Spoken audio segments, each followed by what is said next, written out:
and welcome into another episode of Dan Tony Sports. My name is Dan Snyder, joined tonight by Dan O'Shea and Dan Beebe, collectively known as the Three Dan Band. Gentlemen, what's up? Three Band. Oh, you know. It's been a while. It has been a while. It's been crazy. 1 week I don't feel well. Another week I have to go buy a car. You know, it's been... life comes at you hard, huh? Yep. So we've got a lot to talk about, and it's time for the end of the NFC Draftermath, NFC North. So that means we're talking Chicago Bears, Detroit Lions, Green Bay Packers, Minnesota Vikings, in that order. And I gotta say, this is probably one of my favorite groups to do this draft breakdown on. It's going to be a lot of fun, but before we get into that really quickly, congratulations to Giannis Antetokounmpo, Chris Middleton, the Lopez brothers, because they're both on the team, right? And everyone involved in the Milwaukee Bucks winning the NBA Finals last night. The only person I don't extend this congratulations to is Aaron Rodgers. Anyways, yeah. Bobby Portis, gotta give those former Knicks the shout outs. Bobby P was pretty clutch for them coming off the bench. Yeah, absolutely. So with that out of the way, again, congratulations to the Milwaukee Bucks, your 2021 NBA champions. But now let's get down to what we're here for, and that is the NFL and the NFC North draft. Chicago Bears. We're going to start with them, like I said. They had the 20th overall pick, traded up to number 11 with the New York Giants. And with the number 11 pick, the Bears selected quarterback Justin Fields from Ohio State. Round 2, they grabbed Tevin Jenkins, the offensive tackle from Oklahoma State. Round 5, they grabbed another offensive tackle, Larry Borum from Missouri.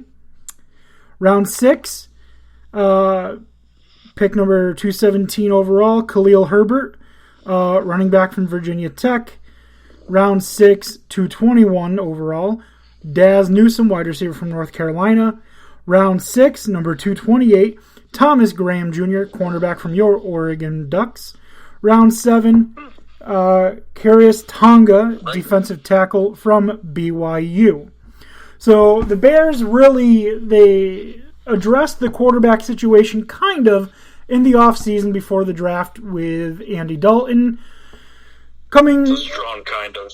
Yeah, coming out. He had a solid enough performance with Dallas once he really when he got benched for Garrett Gilbert, and then he came back and he played fairly well for Dallas, especially considering they didn't have an offensive line. And I mean, it wasn't the best signing, but it definitely gave them a veteran presence that they need. I don't know if they went into this thinking that they were going to grab one of the quarterbacks, and that's why they drafted Andy Dalton. But they did not draft a good model for Justin Fields, or they did not pick up a good model for Justin Fields, because he's nothing like Andy Dalton at all. No, right. Yeah, but anyways, so let's just go through Justin Fields. I think that's a great pick. Getting him at 11, I think, is a steal. Personally, if I were a team that needed a quarterback, the quarterback I like the most out of this draft is Justin Fields, because I feel like he gives you the best opportunity to win with his legs, his arm, and his intelligence. He dominated a very strong Big Ten, especially a strong defensive conference in the Big Ten. Whereas just comparing him to other quarterbacks, Zach Wilson didn't play the greatest of defenses at BYU. Trevor Lawrence didn't look, in a few games, looked very bad against some subpar defenses like North Carolina. and Pitt. Syracuse, he had some really bad games against Syracuse. So against those ACC defenses, which are relatively weak, I did not like what I had seen from him. Well, obviously he's a good quarterback. He's going to be good. But I feel like he struggled too much against worse defenses, whereas Justin Fields shined against good defenses. So I like the Justin Fields pick. What do you guys think about Justin Fields? I think there's a lot of potential there. Depending if they can, give him a few more pieces. Yeah, love the value for the Bears. The trade, they didn't give up, too much for moving up that many spots. They gave up a decent amount of capital. I honestly like the trade for both teams. I know we talked about it when we talked about the Giants, who they traded with. I think both teams really, as rare as it happens, I think both teams won because they both really got what they wanted and needed. The Bears were not going to go anywhere with Dalton. If Dalton couldn't get an offense chained together with the talent that the Cowboys have, he certainly wasn't going to with what the Bears have. While they've got Allen Robinson, Darnell Mooney. They've got some potential playmakers, but they don't have anyone that's other than Robinson that's elite at the positions. Yeah, they don't have Zeke, they don't have Cooper, they don't have Gallup or Lamb. Yeah, they've got up and coming guys like Cole Kmet. They've got Mooney, as you mentioned. Their running situation, it's tough to say with David Montgomery because sometimes he looks really good, and then other times he looks like he's a step slower than he should be. It's tough to tell. They definitely needed to address the QB. They've got a ton of talent on defense, and I think that's what they were thinking is, okay, if we just have a guy that doesn't turn the ball over, our defense can win us the game, which is, could be true. But Dalton's also not long-term, and the fan base was furious at the end of the offseason. They had been hoping to get anybody, relevant. There were a few candidates, and certainly no one was really excited by the prospect of Dalton. So I think there were. Sorry, go on. I was just going to say, I think the GM and head coach Matt Nagy, I think they saved their jobs by trading up for Fields, at least for one more year.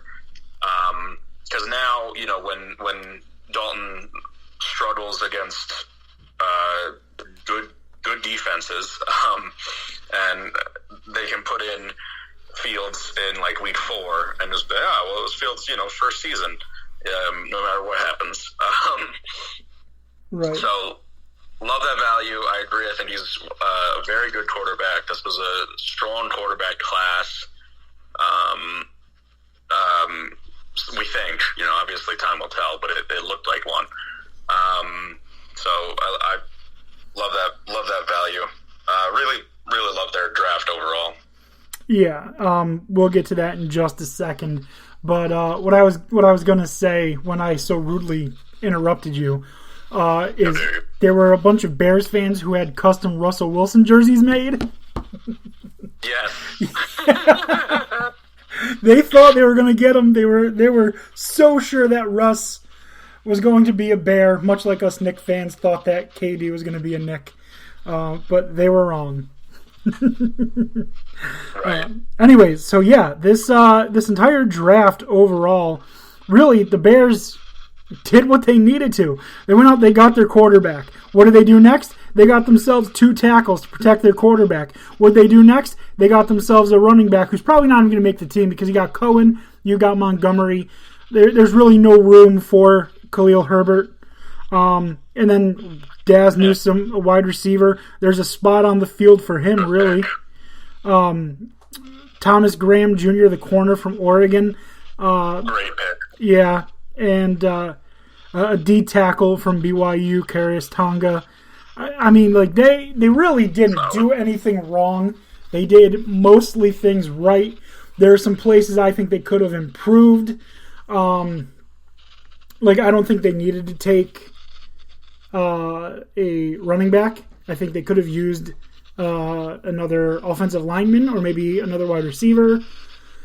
But again, not too upset with anything they did. Overall grade, B plus A minus. I'm going to lean toward A minus on this.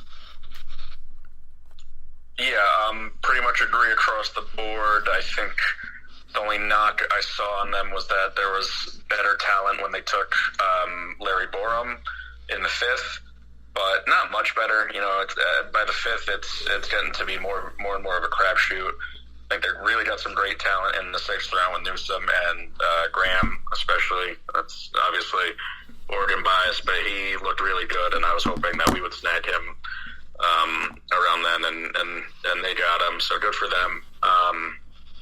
A minus. I mean, I know I mentioned this guy every week that we've done this, but like they could have used one of those picks on Dylan Moses, and that's an upgrade to their defense. Like how Dylan Moses went undrafted just blows my mind.